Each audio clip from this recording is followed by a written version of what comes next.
My name is Elias Thorne, and for the first 24 years of my life, I believed I was a footnote in my own family story.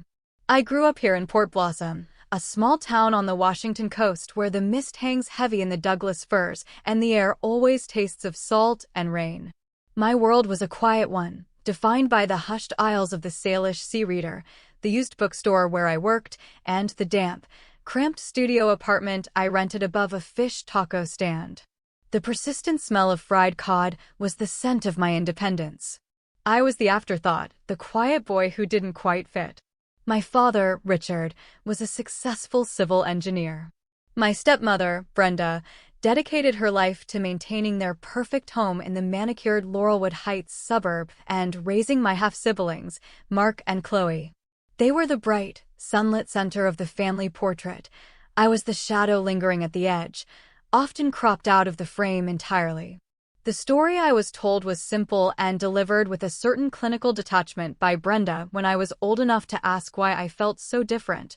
I was adopted. My birth mother was a teenager who couldn't care for me, and they, in their boundless generosity, had taken me in. It was a story I never questioned, for it explained everything: the emotional distance, the separate and lesser Christmases, the way my achievements were met with polite nods while Mark's football trophies and Chloe's pageant crowns were celebrated with lavish parties. I was a project, a good deed they had performed, and my role was to be grateful and unobtrusive. And so I was. I learned to live in the margins, to find solace not in people but in the paper and ink worlds that surrounded me at work. I loved the weight of a hardbound classic, the smell of aging pages, the silent companionship of stories that had outlived their authors. It was a small life, a lonely one, but it was mine, and I had learned to be content with its quiet rhythm. The lawyer's phone call came on a Tuesday morning, a typically gray and drizzly one.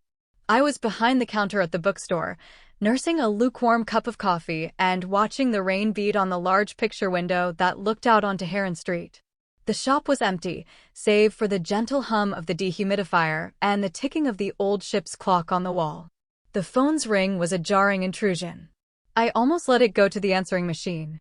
Unknown numbers were usually sales calls for new credit card machines or someone trying to sell us ad space in a tourist pamphlet. But on the fourth ring, a strange impulse made me pick it up. The Salish Sea Reader, Elias speaking. Good morning. Am I speaking with Mr. Elias Thorne? The voice was a woman's, crisp and professional, with an undercurrent of warmth that was disarming. This is he, I said, my posture straightening slightly. Mr. Thorne, my name is Anya Sharma. I'm a solicitor with Sharma and Finch. I'm calling in regards to the estate of Clara Vance. I believe she was your grandmother. The name sent a strange, hollow echo through me. Clara Vance. I hadn't heard that name in years. She was my father's mother, a woman I remembered in hazy, fragmented images from my early childhood, the scent of lavender and scones, a soft, wrinkled hand holding mine, a garden overflowing with wild, colorful flowers. The visits had stopped abruptly when I was about 7 or 8. My parents had told me she was a difficult woman, eccentric and demanding, and that it was better for everyone if we kept our distance. My spoon, which had been stirring a forgotten packet of instant oatmeal, stilled in my cup. Yes, I said carefully, the word feeling foreign on my tongue. She was my grandmother.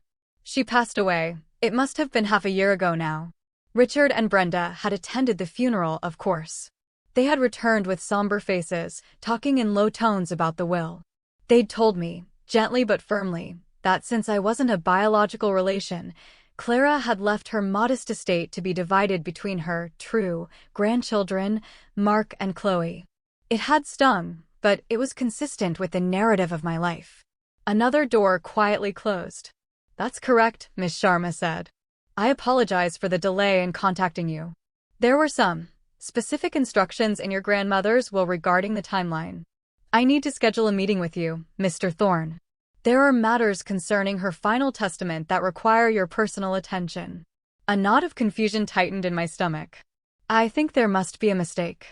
My parents informed me that I wasn't included in her will, that everything was left to them and my siblings. There was a significant pause on the other end of the line, a silence that felt heavy with unspoken meaning. Mr. Thorne, she said, her voice now softer, more deliberate. I can assure you, there is no mistake. I think it would be best if we met in person. Are you by any chance available this afternoon? 2 hours later, I found myself in a world away from the scent of old paper and fried fish. The offices of Sharma and Finch occupied the top floor of a beautifully restored brick building downtown, overlooking the choppy gray waters of the Puget Sound. The space was elegant and modern, with clean lines, warm wood, and large windows that flooded the room with the soft, diffused light of an overcast day. Anya Sharma was a woman in her late 40s, with intelligent, compassionate eyes and a calm demeanor that immediately put me at ease. She led me into her office, which featured a stunning view of the marina, and gestured for me to sit in a comfortable leather chair. "Thank you for coming on such short notice, Elias," she said, taking her seat opposite me. "Would you care for some coffee or tea?" "No, thank you, I'm fine," I murmured, my hands clasped nervously in my lap. She gave me a small, understanding smile and opened a thick file on her desk. "Elias, I was your grandmother's solicitor for the last 15 years. She was a very dear client, and I came to consider her a friend. She was a remarkable woman. Very specific, very determined, and very clear about her wishes." She slid a document across the polished surface of the desk. It was the first page of the will. I scanned the dense legal text, my eyes catching on phrases and figures that made my head spin. "To my beloved grandson, Elias Thorne, my property located at 112 Seabuff Road, my entire investment portfolio, currently valued at approximately $1.8 million. I looked up at her, my heart hammering against my ribs. This can't be right," I whispered, the words I'd said on the phone now feeling woefully inadequate. "I told you, my parents said I was adopted. They said Clara wasn't my biological grandmother. She had no reason to do this." Anya's expression softened with a profound sadness that seemed to be directed not at me, but at the situation itself. "Elias, your grandmother was very worried you would believe that. She knew what you had been told. That is why she insisted I give you this, personally, before we discussed anything else." She handed me a thick, cream-colored envelope. My name, Elias, was written on the front in an elegant, slightly shaky cursive I vaguely recognized. My hands trembled as I broke the wax seal and unfolded the letter within. The paper felt heavy and important. "My dearest Elias," the letter began. "If you are reading this, it means I have finally gone on to whatever comes next, and that dear Anya has been able to find you. I hope this letter doesn't cause you too much pain, my boy, but you have lived with a lie for far too long. It is a cruel and heavy thing, and I pray that the truth, however sharp it may feel at first, will ultimately set you free. You are not adopted, Elias. You are my grandson, my own flesh and blood. You are the son of my beautiful, brilliant daughter, Lillian." The name hit me like a physical blow. Lillian. I had never heard that name before. Lillian was your father Richard's first wife. She was a poet and a painter, a soul full of light and laughter. She loved your father dearly, and when you were born, she said her world was finally complete. She adored you, my darling boy. You were her sun and her moon. When you were just 2 years old, Lillian fell ill. It was a sudden, aggressive form of meningitis. It took her from us in less than a week. Your father was shattered, and so was I. But while I tried to wrap you in all the love I had left, your father sought to simply erase the pain. 6 months later, he married Brenda. Brenda never wanted you. You were a living, breathing reminder of the woman who came before her. She saw Lillian's eyes every time she looked at you. She pressured Richard to give you up for adoption, to let one of her cousins take you so she and Richard could have a fresh start. Your father, in his grief and his weakness, actually considered it. He wanted a life without constant reminders of his loss. But I would not allow it. I fought for you, Elias. I told them I would take them to court, that I would show the entire town, our entire family, how they were trying to throw away Lillian's precious child. I threatened to expose their cowardice and cruelty. They relented, but only because my threat was a public one. They kept you, but they may as well have given you away. Brenda's resentment became a poison in that house, and your father's guilt made him a willing accomplice to her emotional neglect. She was the one who concocted the adoption story. She was the one who slowly, methodically, cut you off from me. She'd cancel our visits, tell me you were sick when you weren't, refuse to pass on my letters and gifts. When you were 8, they moved to Laurelwood Heights, adding another 20 miles between us, another wall. The last time I saw your face, you were 16 years old, dropping off a package for your father. You looked so lost. It broke my heart. I have missed 17 years of your life, Elias, because of their selfishness. But I never stopped watching over you. I couldn't bear not knowing you were safe, so I hired a private investigator, a discreet gentleman who kept me informed. I know about your small apartment. I know about your job at the bookstore and how you're taking online courses at the community college.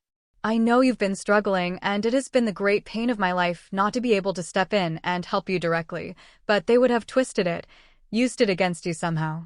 So I did the only thing I could. I planned. I'm leaving you everything, Elias. The house on the bluff, our house, Lillian's childhood home, and all my money. I'm doing this not just because you are my true and only heir, but because you are the only one in that family who has shown any character. You have faced your hardships with a quiet dignity that would have made your mother so proud. I know Richard and Brenda have been telling everyone that my estate would be split amongst the family. I know, because I deliberately led them to believe it. I let them think a great windfall was coming. I knew they were living beyond their means, and I confess, with some small, uncharitable part of my heart, that I wanted them to. I wanted their greed to be laid bare.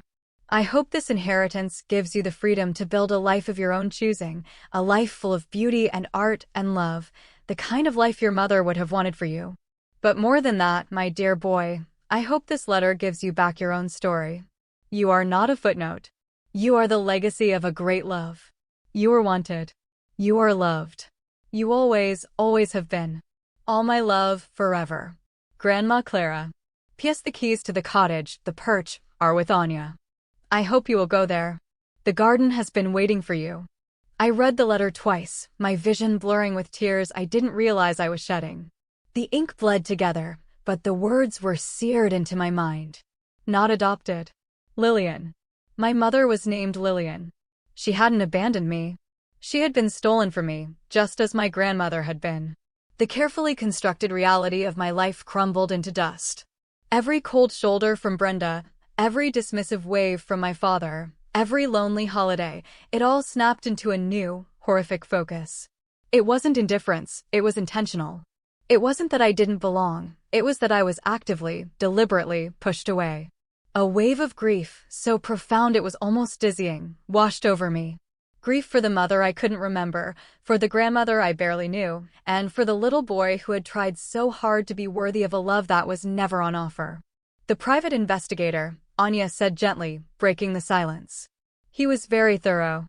Your grandmother was so worried about you. She pushed another, slimmer file toward me. It contained photographs and typed reports. There I was, walking to work in the rain, a book tucked under my arm. There was my shabby apartment building. There was a report detailing my tuition payments for a history degree at Peninsula Community College, paid for in small, hard-won installments. My grandmother had been a ghost in my life, a silent guardian watching from a distance, her love a tangible thing I'd never been allowed to feel. What did my father and Brenda think they were getting? I asked, my voice hoarse. Anya's mouth set in a grim line. As Clara mentioned, she encouraged their assumptions. She wanted them to be confident. She knew their spending habits. How much did they spend? Based on the investigators' observations and what Clara gleaned from their conversations, quite a bit, Anya said, consulting a note. Your father leased a new luxury SUV last year, a Denali. Around $85,000. Your stepmother took your siblings on a 3-week tour of Italy, which she put on her credit card. Another $50,000, at least. And they just finished building an expansive new deck and outdoor kitchen, complete with a high-end hot tub. I thought of my own life over that same period. I had worked double shifts for a month to afford a new set of tires for my sputtering 20-year-old Civic. I had lived on ramen and peanut butter toast to save up for my textbooks. While they were living a life of lavish fantasy on the promise of her money, I was fighting to stay afloat. The injustice of it was a bitter pill. So, what did they inherit? I asked, a cold calm settling over me. Anya looked at her papers. Your grandmother left $5,000 each to Mark and Chloe. A small token, she wrote, so they could not claim to have been forgotten. Dear father, Richard, and his wife, Brenda, she left nothing. Nothing. The word hung in the air, clean and absolute. She was very clear in her reasoning, Anya added. She stated that Richard had received his inheritance years ago, his daughter, Lillian's child. A gift he had squandered. I leaned back in the chair, the soft leather a strange comfort as my world tilted on its axis. A house on a bluff. A fortune. And the truth. The truth that reframed my entire existence. There is one final provision, Anya said, her gaze steady. Clara requested that I be present when you inform your family of the contents of the will. She wanted a legal witness to their reaction. She felt you deserved that support. And so, the following evening, I found myself driving my rust bucket Civic up the winding, immaculate streets of Laurelwood Heights. Anya Sharma followed behind me in her quiet, sensible sedan. In the inside pocket of my coat, I could feel the stiff paper of my grandmother's letter, a talisman of truth. I hadn't been to the house in over a year, not since Richard had laughed when I'd asked for a small loan to cover a dental bill, telling me it was time I learned to stand on my own 2 feet. The house loomed at the end of the cul-de-sac, a monument to suburban aspiration, the new Denali gleaming under the motion sensor floodlights. Brenda answered the door. Her perfectly coiffed smile faltered and hardened the moment she saw me. Elias, what are you doing here? Her tone was one of mild irritation, as if I were a lost delivery driver. I need to talk to you and Richard, I said, my voice steadier than I expected. It's about Clara's will. Her expression shifted instantly, a flicker of greedy anticipation in her eyes. Oh, well, I suppose you'd better come in. She led me into the living room, a vast, sterile space decorated in shades of gray and beige. It looked like a showroom, devoid of any real warmth or personality. Richard was on the new leather sofa, watching a golf tournament on a television the size of a small car.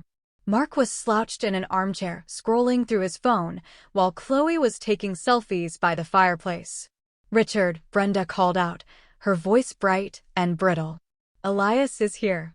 About your mother's will. My father looked up. His eyes, so like my own, widened slightly when he saw Anya Sharma step in behind me, carrying her leather briefcase. Who's this? He asked, a note of caution in his voice. Anya Sharma, she said, her voice filling the large room with quiet authority. I was Mrs. Clara Vance's solicitor. The mood in the room changed. Mark lowered his phone. Chloe stopped posing. Brenda sat down on the edge of a pristine armchair, her back ramrod straight. Well, Richard said, finding his feet and forcing a magnanimous smile. Thank you for coming all this way. I imagine there's a lot to sort through. We're ready to finalize Mom's affairs. Actually, Anya said smoothly, my primary purpose here tonight is to officially inform Elias of his inheritance from the estate of Clara Vance. The silence that fell was absolute. It was as if the air had been sucked from the room. His inheritance? Brenda's voice was a thin, sharp thing. I don't understand. There's been a mistake. Elias isn't. Isn't what, Brenda? I asked, my voice quiet. He's adopted, she snapped, her eyes darting between me and Anya. Clara wasn't his real grandmother. She had no legal obligation to him. Anya turned to me, her expression unreadable. Elias? Would you like to tell them what you've learned, or shall I? This was the moment. The culmination of 24 years of lies.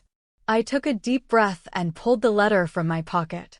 I learned that my mother's name was Lillian, I began, my gaze fixed on my father. His face went pale.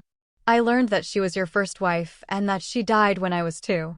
I learned that I am not adopted. And I learned that Brenda tried to convince you to give me away, and the only reason you didn't is because my grandmother, my real grandmother, threatened to expose you.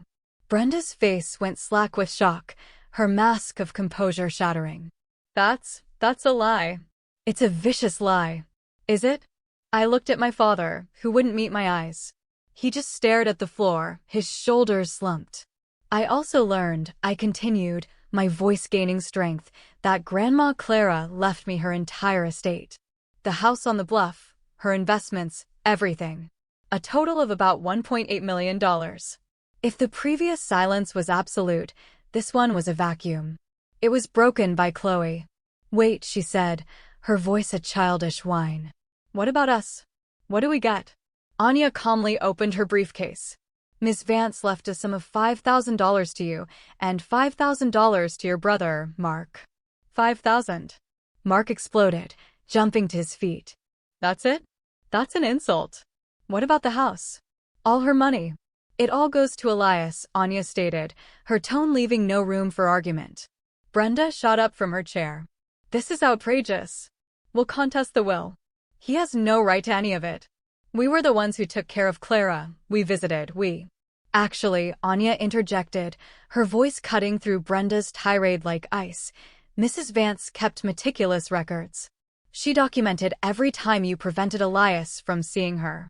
She also documented that the primary topic of conversation during your visits was often your financial difficulties and your expectation of a future inheritance.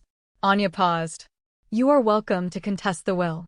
However, I must inform you that Mrs. Vance anticipated this. Her will is ironclad. It was witnessed by 3 independent parties, and in the final year of her life, she underwent 2 separate psychiatric evaluations to confirm her soundness of mind. A legal challenge would be extremely costly for you, and ultimately, it would be futile. Richard finally sank back onto the sofa, looking like a man who had been punched in the gut. Elias, he rasped, his voice thick. Son, you have to understand. We never meant for it to be like this. Didn't you? I asked, the question hanging in the cold, still air. Because it seems to me you got exactly what you wanted for over 20 years. You got a life without the painful reminder of your first wife. You got to build this perfect new family in this perfect new house. The only thing you didn't count on was Grandma Clara loving me more than she feared you. We raised you. Brenda cried, her voice cracking with desperation. We put a roof over your head. We fed you. Doesn't that count for anything? You did the bare legal minimum to avoid charges of neglect, I replied, the words coming out without heat, just a flat, sad truth. And you made sure I felt like a burden every single day of it. The Denali, Richard. The trip to Italy, Brenda. The new hot tub. How much debt are you in, thinking you were about to inherit a fortune? Richard couldn't speak. It was Brenda who whispered the number, a confession of their folly. Maybe close to 200,000. I nodded slowly, looking around at the expensive, empty room and the 4 people who were now strangers to me. Well, I said, turning toward the door. I guess you'll have to figure it out. You were always so good at telling me to do that. As Anya and I reached the entryway, Chloe's voice, small and pleading, stopped me. Elias, wait. You're not really going to take everything, are you? We're still family. I turned and looked at her, at pretty, popular Chloe, who had never once offered me a kind word when her mother was belittling me. Family? I said, my voice soft. You mean like how you made sure I was in all the family photos? Oh wait, you didn't. Or how you'd invite me to your birthday parties. Oh no, that's right, I was always too old or too quiet. Or how you stood by me when your mother told everyone in this town the lie that I was adopted. No, you didn't do that either. You said nothing. But the money could help all of us, Mark chimed in, seeing a new angle. You could share it. We could all get back on our feet. The money is helping someone, I said. It's helping me. I am the one Grandma Clara wanted to help. You want money? Get a job. Take out a loan. Figure it out. My hand was on the doorknob when Brenda made one last, desperate appeal. Elias, please. We made terrible mistakes. But he's still your father. I raised you. Doesn't that mean anything? I paused, my back to them. Richard is my father, I said, the words clear and precise. Lillian was my mother. You're just the woman who married him. We walked out into the cool night air, leaving them in the wreckage of their own making, surrounded by the hollow emblems of a life they could no longer afford, finally silenced by a truth they could no longer deny. 6 months have passed since that night. I moved into my grandmother's house, the Perch, the day after the estate was settled. It's not a mansion, it's a cedar-shingled cottage nestled on a bluff overlooking the Sound. It's a home. The rooms are filled with light and books and the faint, lingering scent of lavender. The garden is a beautiful, chaotic tangle of roses, foxgloves, and wild seagrass, just as I'd imagined. Here, I found the rest of my story. In a heavy oak chest in the attic, I found photo albums. There I was, a chubby-cheeked baby in the arms of a beautiful, smiling woman with my eyes, Lillian. There were pictures of my father, young and happy, looking at her with an adoration that was painful to see. There were photos of me with Grandma Clara, my tiny hand in hers as we worked in her garden. Evidence of a life, of a love, that had been stolen from me. I also found the things she was never allowed to give me. A box of birthday cards, one for every year, Christmas presents wrapped in faded paper, a worn copy of The Velveteen Rabbit with an inscription on the inside cover. I used the money to finish my degree, graduating with honors in history. I no longer work at the bookstore, but I volunteer there on weekends. The inheritance means I never have to work again, but I feel a deep need to build something. I've started the Lillian Vance Grant, a small foundation that gives stipends to young, aspiring writers and artists from disadvantaged backgrounds in our county, kids who have stories to tell but lack the resources to tell them. My father has tried to call a few times. I haven't answered. He left one voicemail, his voice strained, asking if I might help them avoid foreclosure on their house. I had Anya send a letter to their lawyer stating that all future financial communication should be directed through her office. Brenda sends a Christmas card and an Easter card, filled with saccharine words about forgiveness and the importance of family. I throw them away unopened. I heard through the town grapevine that Mark had to sell his sports car and now works alongside his father. Chloe had to drop out of her expensive private college and is taking classes at the same community college I attended, working part-time at the mall. They are learning, perhaps for the first time, that actions have consequences. I don't hate them.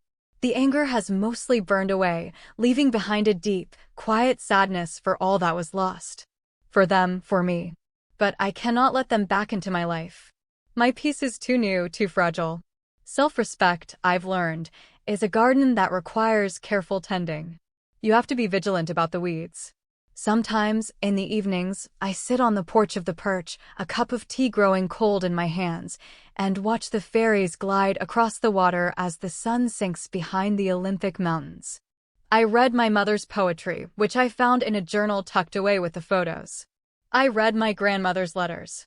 In the quiet moments, I can almost feel them here with me. I feel the unconditional love of the woman who watched over me from afar, who moved heaven and earth with her last will and testament to give me back my own life. I wish I could thank her. I wish I could tell her that her final, most precious gift wasn't the money, or even the beautiful house on the bluff. It was the truth. And the truth, I've discovered, is the firm ground upon which a new life can be built. It is the root from which everything else can finally, truly grow.